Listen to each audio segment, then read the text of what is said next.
cha cho bạc cho vàng, không bằng em lấy được chàng rapper.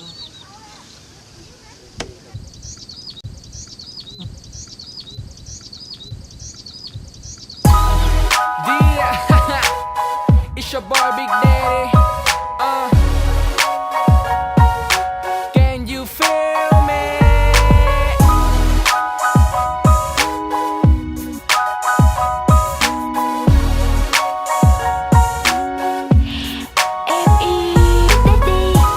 Bao lâu nay khung cửa sổ này anh không mở, để dọn nắng ấm áp gió mang về hương thơm.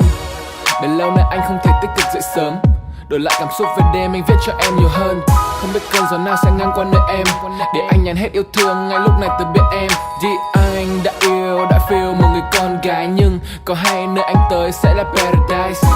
Chỉ nghĩ tới em thôi con tim anh lạc nhịp, làm sao để cho đôi dòng suy tư có thể đổi kịp sự ngây thơ và hồn nhiên. Ánh mắt em như đã vô tình thâm miên, anh bối rối mỗi khi đối diện. Và này em ơi, gió lạnh tất nhiên mùa đông nhưng anh vẫn thấy ấm. Mong có em ở bên để đôi bàn tay được đan vào nhau ấm êm, sẽ thêm những môi hôn suốt đêm. Yeah. Nói với em con tim anh rung nhịp yêu thương, đôi chân anh sẽ đi kiếm em dù mọi phương. Nói với em không ai bằng em đâu, anh bối rối cuốn quýt mỗi khi gần bên nhau. Nói với em ngoan hiền, cạnh em quên hết mọi ưu phiền. You my only one and I love you my baby girl. Baby cho anh được đón đưa bước em qua, anh muốn người ngồi sau lưng anh mỗi ngày là em. Và mọi người nhận ra rằng anh đang hạnh phúc bởi vì em là người làm ấm câu ca lạnh lẽo bấy lâu của chàng rapper. Gió mưa là việc của rơi, buồn là việc của đời, giàu nghèo thì gặp thời, anh chỉ nhạc nhẽo thôi. Nhưng thêm em, bài nhạc của anh như được thêm đẹp, không cần phải thêm men vì anh đã say khi nghĩ về em. Girl you know I love you so, sao có thể quên được gương mặt em dù mới gặp nhau.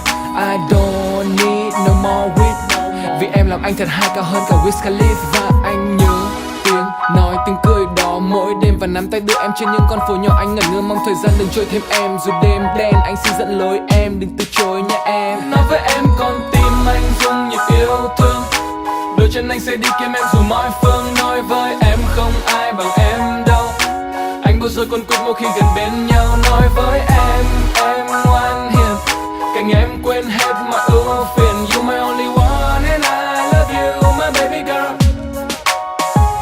Anh như đang được say trong cơn mây, không hề muốn tỉnh giấc là bởi vì chỉ cần được thấy, chỉ cần cảm nhận, chỉ cần được nghe. Và rồi mỗi sớm mai tỉnh dậy, giọng em nhẹ nhàng bên tai khẽ khẽ.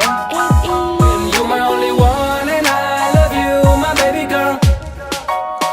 Nói với em con tim anh rung nhịp yêu thương, đôi chân anh sẽ đi kiếm em dù mọi phương. Nói với em không ai bằng em đâu, anh bối rối cuốn quýt mỗi khi gần bên nhau. Nói với em ngoan hiền, cạnh em quên hết mọi ưu phiền. You my only one.